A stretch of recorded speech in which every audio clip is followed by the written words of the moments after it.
complete team on the program this morning. Good morning, Lagos. Good morning, Nigeria. Welcome to the conversation here on Lagos Television. I am Abimbola Bello. Good morning. How was your weekend? Welcome to the show. I am Ajibola Ojashola.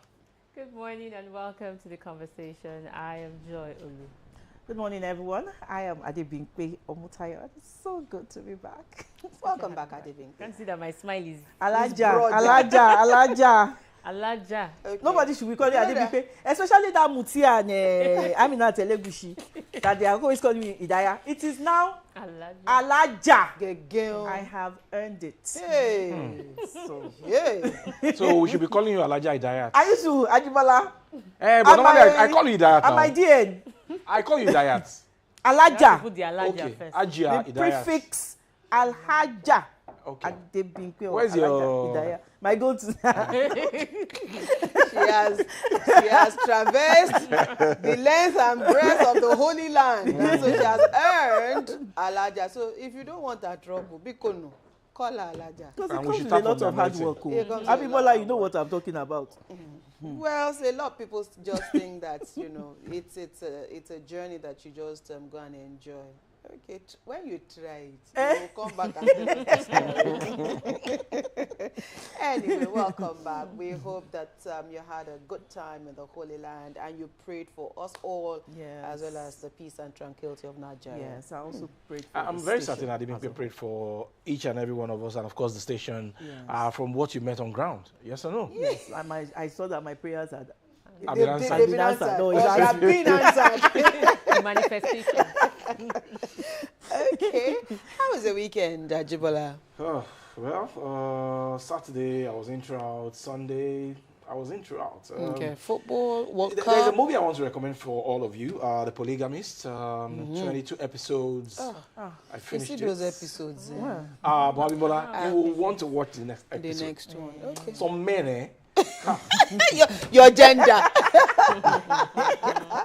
Okay. Joy, how was your weekend? I don't know. I want to call out Ikeja Electric. How can you be calling out No, Ikeja That's Electric? who, who supplies them who supplies- electricity. Where? In Arepo? Yes. In Ogun State? It's just bridge that separates us. Ìjọ́ wo la bẹ̀rẹ̀ gbogbo yẹn? It should actually be big. I thought it was Ibadan. IBEDC. No, I think from Magboro down. Is the part- IBEDC. Yeah. But you guys We've are not still had lucky to it, be like- under IK. Maybe they want to transfer you to IBEDC. Maybe. There's something. In fact, So yesterday you on my have way back, power for how many weeks now? so it has been very, very epileptic Wow. for the past 1 month. 1 hour, Since 2 last hours. Thursday, no light. I I'm understand telling you. our producer, we called them out last week. They still do not have electricity. That is around, what's the high? Ijegun, Egbeda. No, Shasha. it's not Ijimu, delay. No, some areas in Shasha, even Egbeda. Okay, Yes. that's Maybe you Adenike. use the same. My parents stay over Abimbola, there. they are stay just over trying there. to funkify it by saying it is Shasha. It is Egbeda or the phone. I know where Egbeda she is stays. Tush now. I came from Because you were raised there. The GRA of Egbeda. Egbeda. How was your weekend at the baby? My weekend was quiet, beautiful. We had lights. I don't know because I'm getting scared now. I just hope since she mentioned She should not rub off on you. No, I'm just scared that I hope this thing is not going to start happening in faces. Is Egbeda stone. Well, is, but IKDC, you've is had it what's that supply your for- place? Arepo Lovely, stone. I hope it lovely. doesn't come It's to been very good. access. Even Yes. when you were away, it's been very, Ever very since good. I got back, been I great. just hope it just That it yeah, stays that But way. stays that one way. thing, reports from them, they said some people have been vandalizing high tensions. Cables. So Cables, yes, yeah. so that Okay, also so has they have a valid contributed. reason then, but Yes. then they probably also just need to speed up the repairs it's so not- that they can restore electricity. Perhaps that's the same thing happening around Shasha, Akonwojo area, which Nickel also reported. But we hope that they're doing something good about. In my weekend, I had a family event. I was in the middle of the event, but at least I can breathe right now. So I guess our weekend. How comfortable were you when traveling? Because to go to Was it that place, outside? in Yeah, I Ebola. went to Ibadan. Was it very out of Lagos? Yes, I Where? went to Ibadan. Ah, you are strong. Oh. Ah, me ní choice. That's where lọ mú ìyàwó ni mi ja ni that one. Ibadan, that is. That's why I didn't invite anybody. Okay. It was on purpose. I said, Yes. you know what? Let's go and do this family alone. Let's just go and do this all by ourselves. And some people already said, oh, I said, oh, yeah, me. It's okay. Some people, but many people would have declined nicely. Thank you. Let us, you know. But I mean, it was more or less like, okay, maybe because I had gone previously, and I saw that, okay, what we just planned was nobody was going to be on the road from 6 p.m. Okay. If we could wait, so we just had to sleep. Nobody, I beg, no, I don't want anybody on that road. Once it's dark, that you cannot identify anything. At least once there's still daylight, or so, but at least we're safe, sound, back in Lagos, and everybody's good. Did you go to Amalaskai? Or Amalaskai? All right, let's get on to the show this morning by taking our news points this morning. Ajibola, let's start with you. Okay, we are starting from the National Assembly. 68 pledges are met as 10th National Assembly nears end. A new assessment of the 10th National Assembly has found that lawmakers have failed to deliver 68 out of 92 legislative commitments tracked since the beginning of their tenure, with the House of Reps recording an overall fulfillment of 26.8% and the Senate 44.11%. The report released on Sunday by Civitech organization examined the performance of the House of Reps and the Senate against promises contained in their respective legislative agendas as the Assembly enters its final year. The assessment was conducted through the organization's Promise Tracker NG platform, which monitored 56 commitments made by the House and 34 made by the Senate across sectors including healthcare, education, economy, governance, security, and political reforms. According to the report, the House of Reps fulfilled 13 out of its tracked commitment, while 4 were classified as compromised and 39 as broken. The Senate delivered 9 commitments, 12 were considered compromised, and 13 were classified as unfulfilled. The House recorded its strongest performance in healthcare, scoring 67%, followed by justice and security at 57%. However, the chamber scored 0% in the economy and jobs category, while governance and political reform recorded only 6%. The report said commitment relating to electoral reforms and constitutional amendment remained largely unresolved. The Senate performed better in some areas, recording 67.7% in education and 57.1% in economic development and jobs. However, the report identified stalled reforms on constitutional amendment, youth inclusion, and local government autonomy as major areas of concern. So there you have it, the scorecard of the 2 chambers of the National Assembly. In some sectors, they performed excellently well, and in some others, they did not even impact those sectors at all. So this was done by an NGO tracking the activities of the 10th National Assembly, the 2 chambers, and there they have their scorecard. So maybe this will also propel Nigerians as to those lawmakers they intend to return come 2027, going by these performance ratings. Well, I think they still have a few months before the end of the 10th Assembly to redeem, their image by passing more bills. So if you look at, the breakdown there, 68 of 92, meaning that they have 24 bills left. It's just that, again, I think sometimes they mix business with pleasure. If they were to truly concentrate on the business of lawmaking, 24 bills shouldn't be that hard for them to actually work on, at least to get started on before the expiration of the 10th Assembly. But now that, there's also a body itemizing their gains and their pains, maybe this will also bring it to the full glare that people are watching, people are monitoring, and people are seeing what it is that they're doing, and there's a catalog of what they are doing. So perhaps this will also propel them to do more, because at the end of the day, I guess this NGO will still come back to table their overall achievement at the end of their tenure. So what do they want to be known for? Failure or success? Now it depends on them. Yeah, I'm happy looking at the scorecard. Healthcare scoring 67%, but I'm worried about Job creation? job creation and the the economy. which scored 0. Insecurity is, is top there. Another question on my mind is they have few months. Do you think that they really want to work towards achieving this, or they are planning on coming back to office? Especially now that Campaign is here. campaign Yeah. is here. Posterity. We'll judge. Let's take the second story Have this you not morning. started judging? Falana to FG. Governors negotiating with terrorists attracts 20-year jail term. I guess this is a reminder, just in case they had forgotten.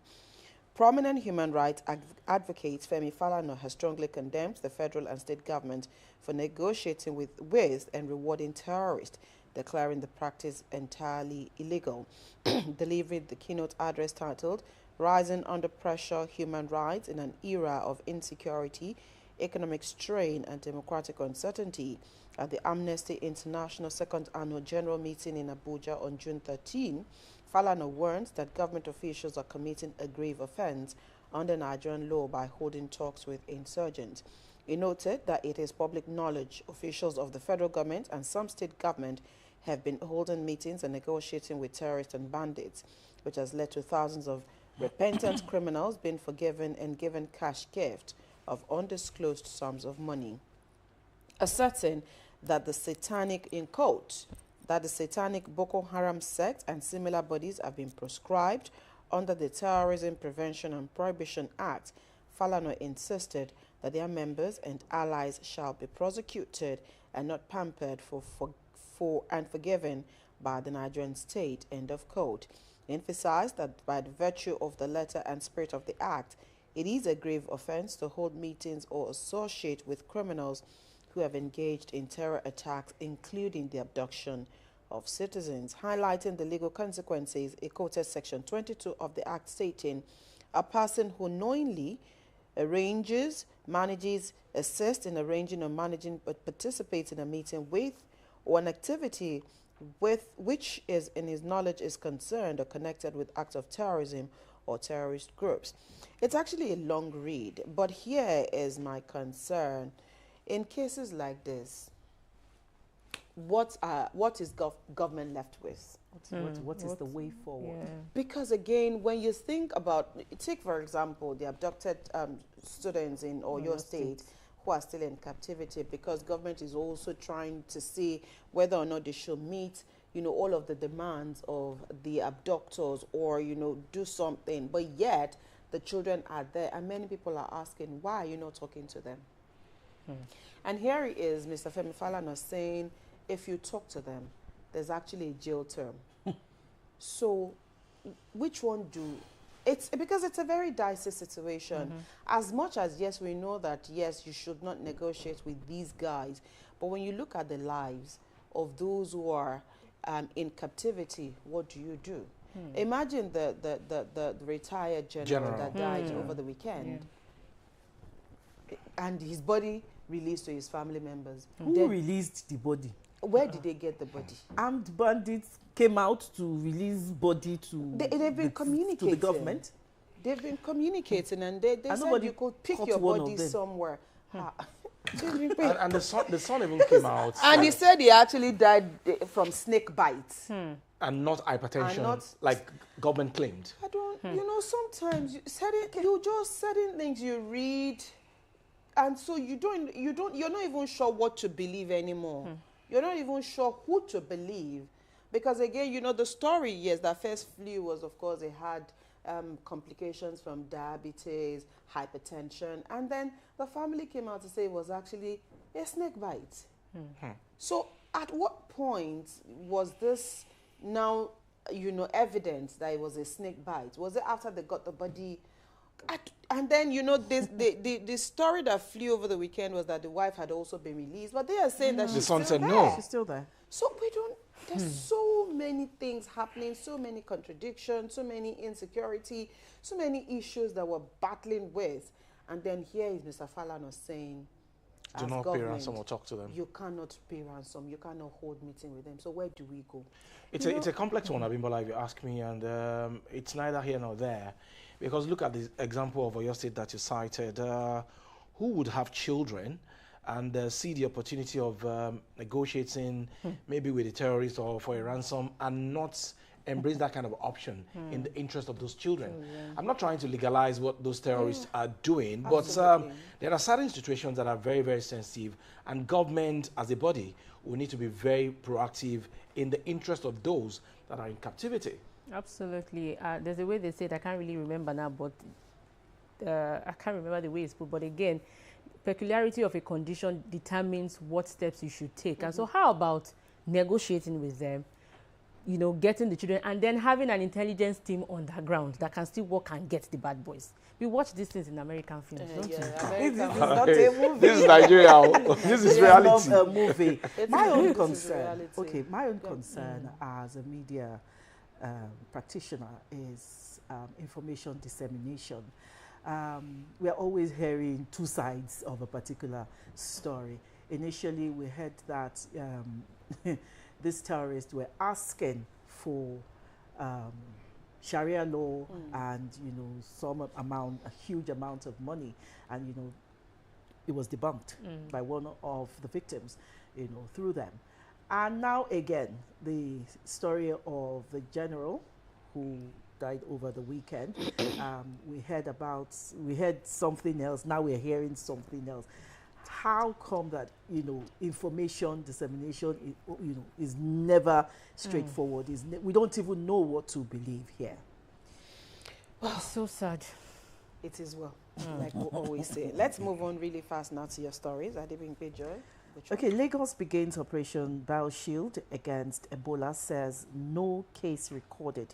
The Lagos State government has unveiled a statewide Ebola prevention campaign tagged Operation Lagos BioShield to strengthen surveillance and public awareness against the deadly virus amid ongoing outbreaks in parts of East and Central Africa. The government also assured residents that no confirmed case has been recorded in Lagos or anywhere in Nigeria. Commissioner for Health, Professor Akin Abayomi, disclosed this in a statement issued on Saturday, saying the initiative was a proactive response aimed at preventing the importation of the disease in the state rather than a reaction.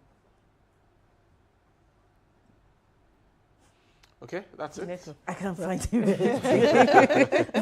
I guess that's the thrust of the story. Anyway, yeah. Lagos is always ready, especially when things like this are on the front burner. But of course, we shouldn't leave this only to the Lagos State government. Absolutely. We all must also get involved by ensuring that we keep hygiene one of the important things that we need to do this time around. Joy, let's take your story. Okay, network is dealing with me right here. Insecurity can observes Black Sunday to mourn victims.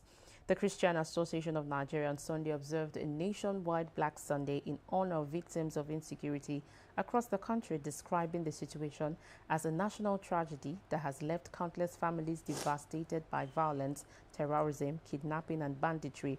According to the CAN president, Archbishop Daniel Uko, he said the observance was aimed at mourning the men, women, children, clergy, farmers, students, and entire communities whose lives had been affected by the worsening security situation in the country. I mean, just linking it again to what we were talking about earlier.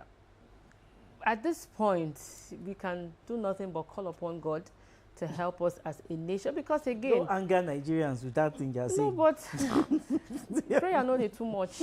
I mean, Christians, Don't anger Nigerians with what Muslims. you're saying. Yes, the government has their role to play. But at this point again, imagine now you are traveling for an event and you are praying, Father Lord, please, let me You go will and come pray, back in fact, you will fast. Abi? Well, It's our reality now. yeah, I guess everybody is involved, and of course, the Christian Association of Nigeria, that is probably the best way they can identify with, you know, victims of insecurity by observing the Black Sunday to mourn victims. As much as, you know, this, we know, identify with this, there's still a lot of people in captivity, and more people are also still being kidnapped and abducted as the day goes by. Let's quickly go to the X platform this morning to take a look at one of the many trending stories there. So there's this story trending on the X platform, and it is said that Anambra Udogachi security network men were seen hitting innocent citizens with a cutlass somewhere in Anambra State. And, you know, this is trending on that platform.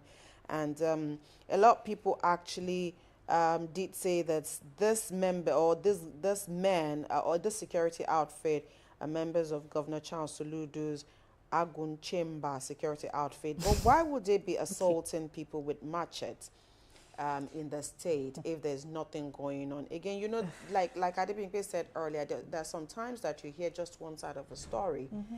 Depending on the motive for creating this video and posting it online, what happened, who are these guys? I don't think that anybody in their right senses could have behaved like this. I mean, if there was never say never. Because even you see some officers in uniform, The way they behave. that are constitutionally recognized, the way and manner they behave, man. You think like maybe they need to go for some examination or so. I remember very well, it was this same security outfit that harassed some core members. And they were arrested by Governor Soludo. So apparently things have not changed. Yeah, but then some people are also saying they are actually not policemen, they are security outfits in that state. So I guess. And looking at Governor their Charles People names, with cutlass. Udogachi means peace will reign. So Agune Chamber. Which piece is raining here? Which peace is reigning now? Eh? I don't know. Governor Charles Soludo should actually, you know, look into this and, you know, find lasting solutions to issues like this. If, you know, if even local vigilante or local security cannot protect the people whom they are supposed to be protecting, who then would you cry to? That's a $1 Because billion question. gradually everybody is losing trust in practically everything. And we'll continue to pray, like Jeff said the other time. So God, We'll hold on to God. will God calm The down? author and finisher of our faith. Will he calm down? Won't you use people? Okay. Oh. Abimbola, the World Cup, it started. Oh yes, the World Cup. I haven't been watching like that, because again, time difference. Can I wake up in the middle of the night and be watching ball? And our country is not playing. We are not playing. But one country yesterday, in fact, Curaçao, like 7-1. I'm like, and that's their first time. I went to look for where the country is. I said, Small island. It's Yeah, a small it's an island. I island. said, and they didn't find anybody to play with Germany. Germany. Abba. The owners of German football. machines. Abba. The owners No, of now, football. you die. But of course, I think Cote d'Ivoire did well in their opening match. Against Ecuador. Ecuador, they beat And Ecuador Morocco and Brazil, they played 1-1. 1-1. And Balogun, Mexico and South Africa, you're not going to talk about and Balogun. That one xenophobic attack cut them knee. Names are very powerful. That Balogun that played for US. He made us proud, even though he's an American, but he made Nigeria Where proud. are you, Famsi? Because he's bearing Balogun, but he played for the US. So somehow we are represented. Yeah. Hey, Barry. I beg you. Does he carry your does he carry And your we have Nigerians does in the Caribbean team too. There's Akoni somewhere, or there's one Akoni in one team as well. Are they carrying green passports? I think Oh I read my green God. and white, green, white, green flag. At least the Nigerian blood is in there. It's the name that they have. I beg, anyways, you can you know, go onto the X platform this morning and take a further read on why that is trending, and also if you can catch up of course with the World Cup matches. Good thing is there's always a replay during the day, so if you can't watch at those times that they play, you can actually watch other times. We'll take a quick break. When we return, the conversation continues.